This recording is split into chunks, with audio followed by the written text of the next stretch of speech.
Good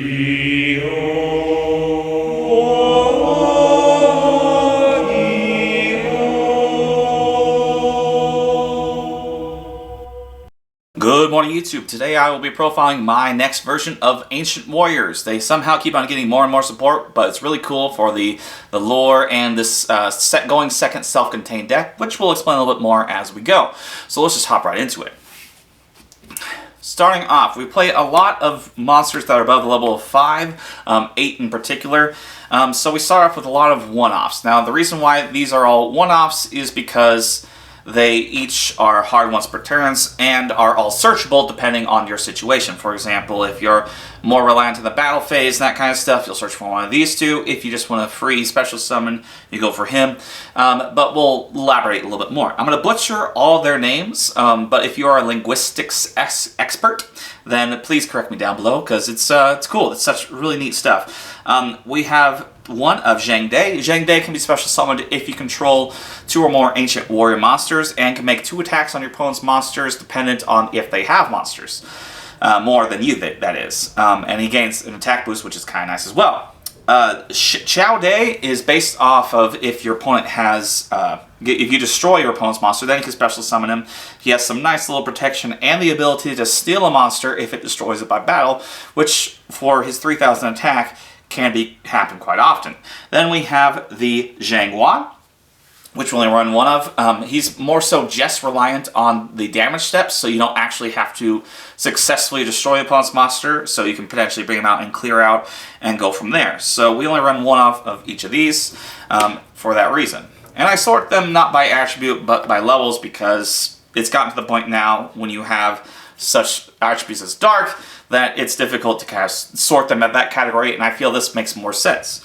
We won 2 of the Lu Feng, the very new one. It's really, really cool, and I think from design, this is one of the best designed cards. Not necessarily in being like broken, but in actually fitting with the kind of lore. So his character, in actual history, and I guess in the novels, and I guess Dynasty Warriors or whatever game this is based off of, his character continuously betrays people that he feels are inferior and will just continuously get with somebody who's new. So with that in mind, you can special summon him if you control an Ancient Warriors, which is more often than not going to happen. Then you can pop a monster with the highest attack on your opponent's side of the field as a quick effect during either player's main phase, which is awesome. Now the downside is, and the rebellious fun little thing about him, is that if your opponent controls a monster with the highest attack during the end phase, you switch control to him. So that's really, really kind of cool and gimmicky, but in all honesty, it gives this deck a little bit more of extension. And more often than not, you'll also not end up with that being the case, because you'll just play around it. And I have to admit, or have to state as true, that you have to control the Ancient Warrior monster with the highest attack in order to special summon him, but more often than not, you're not going to be playing him against a mirror match. So, yeah, we keep him in here at 2 for that reason. And rounding up our high-level monsters, we're in a playset of Guan Yu. Guan Yu is a Pancratops in a nutshell. He's a Cyber Dragon, so he can easily special summon himself, pop a face-up monster on the field as a floating thing, doesn't have to tribute himself for that thing. So in all honesty, he's honestly my favorite, because he can special summon himself for free, he's a big body, and really synergizes with this deck. Now that's it for the 8 higher level monsters. Now we go to the lower level ones. We run a playset of the Sun Mu and Lu Juan. It's really fun to play these guys. They have the whole marauding captain effect. If you have 2 of them on the field, they can't be attacked, so it's kind of a lockdown. Each one of them gives you the consistency and searchability that this deck needs, and are essential for keeping your engine going and running. Definitely, if you can, play a playset of both of these. And they have decent attack for 4-star monsters, so that's why we keep these guys in here as is. Next, we run, more so, a playset of the Zhukong. Zhukong is really awesome. It gives you the interruption that this deck kind of lacks, because being a going second deck, that's what it needs. It gives you monster interruption, gives you spell and trap interruption. It's a free special summon, so it allows you to go into your some cool link plays fairly easily. or some rank 4s, depending on your situation. What's really nice is that this is your out to Nibiru, because this deck does a lot of special summoning, and it is quite possible to be able to get him out on the 4th summon, or even the 5th, depending on what you have, and that can potentially negate Nibiru if you happen to have your Lu Zhang. So honestly, I kept him at 2 for a while, but I definitely wouldn't take him down from 3, because you just need him in the deck, especially so you can search him turn after turn. And the last of our Ancient Warrior lineup, we run just 2 of Zhao Gong. Zhao Gong gives you some additional searchability, I believe. It's been a hot minute, and there's a lot of effects here, so please forgive me whenever I make these mistakes. Gives you the ability to search for an Ancient Warrior spell trap, and gives you the ability to negate a monster effect. So that gives you some beautiful abilities in order to disrupt your opponent on your turn and potentially extend from your place. The downside being is he doesn't really give you any pluses aside from the searches, and that's also dependent too on what else you have, but he's definitely good enough to keep in the deck as a 2-off. Now, we do run a few other monsters. We run 1 Pankratops, speaking of the devil, and a playset of Ash Blossom and Joyous Spring. Definitely at this point in time now, you could probably swap out Pankratops for maybe either another Ancient Warrior monster, because the new Rebellious doesn't allow you to activate other monsters' effects besides Ancient Warriors that turn, but it's too good of a going second card to not include in my personal build. And then Ash Blossom is just my hand trap of choice. It's always a safe bet to have in the deck, and you can always side it out or swap it with any other hand trap you wish. So that wraps up our monster count. It's pretty high, but it's definitely a monster-centric deck. We run playset of Tenki and a playset of Tensu. These Fire Formation cards are realistically what make Beast Warriors so awesome. They're amazing in Fire Fist, and they're amazing in this deck too. Tenki is just your free search, obviously, and Tensu gives you the ability to extend when you don't have the ability to extend, if that makes sense. It allows you, if you're stuck with just a Sun Mu and a Lu Zhang, that you can extend a little bit more. Let's say they negate a search or something, you can still potentially continue on with your turn, and they're both continuous spells, which synergizes very nicely with the fact that you don't have to send Ancient Warrior spell trap cards all the time for their effects. So definitely like a playset of both of these. Some people don't elect to run Tensu, but I like it in my opinion. Now, moving on to the Ancient Warrior spells and traps. We run a playset of 3 visits. Please, please, please, if you can, run a playset of 3 visits. It searches from the deck. It gives you the ability to recur cards from the graveyard to the hand. It's just, all in all, an amazing card that works fantastically with this deck. Now, in that same mindset, you want to search out your 3 visits or anything else in your spell and trap card lineup. So you run a playset of Burrowing of Arrows.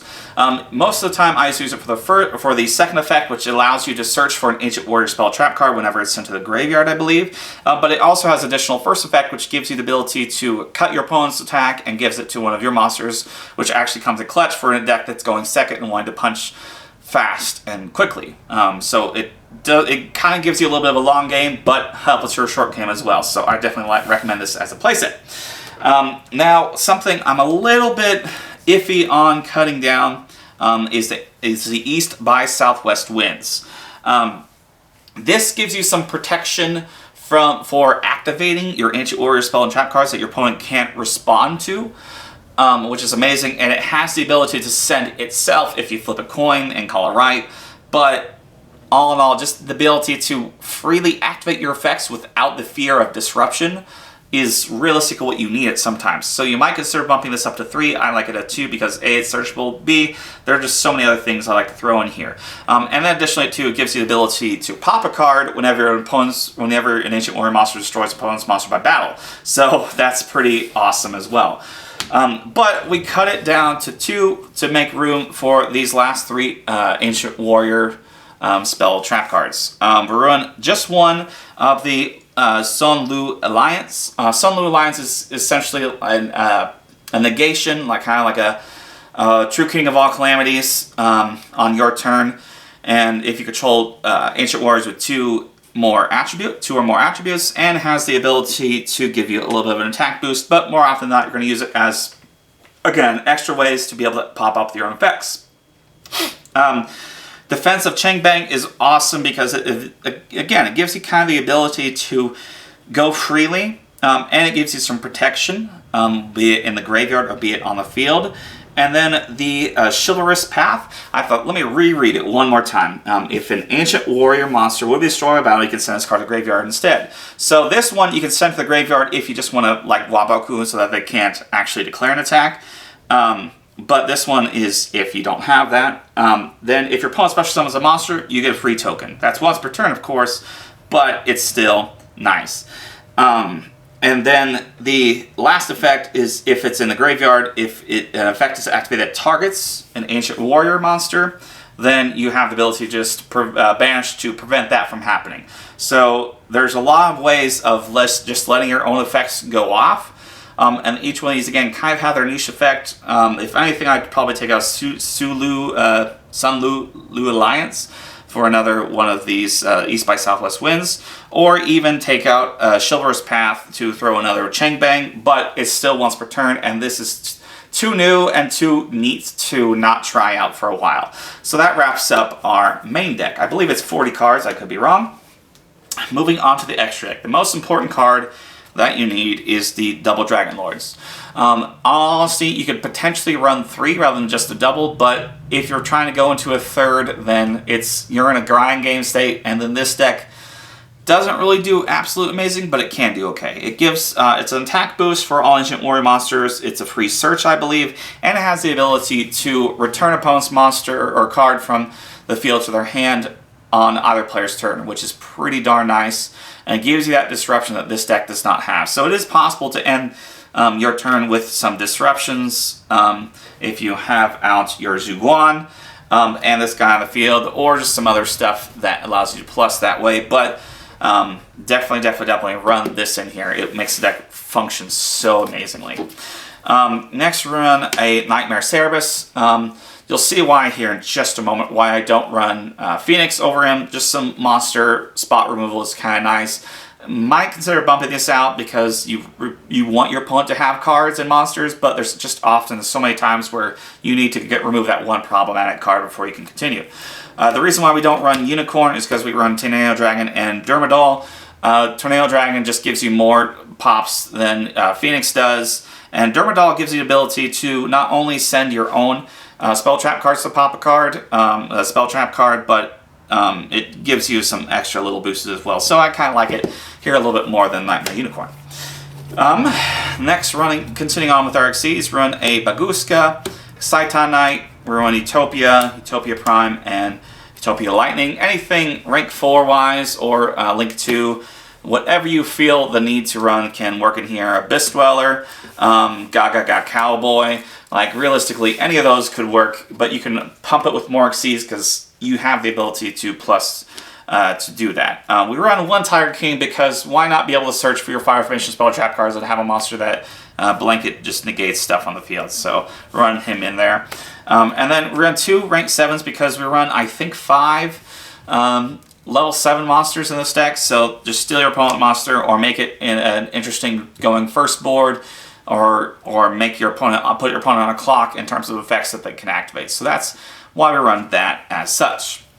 And that is going to wrap up my Ancient Warrior deck profile. It's a really fun deck and has the ability to do so much. The downside being in the fact that your opponent could just disrupt you, because going second in this game can be quite difficult, but this is a deck that I feel can do it quite often.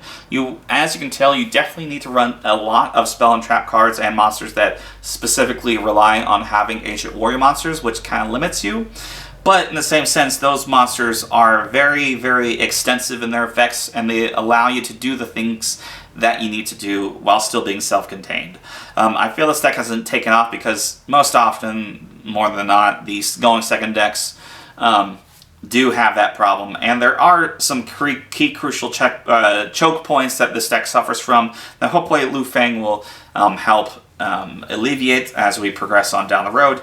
Definitely let me know down in the comment section below what you would do differently. Obviously, this is far from perfect, but that is the beauty of YouTube and the comment section, is that you can have your own opinions and can share them with the rest of the world. So thank you very much for watching, and have a great day.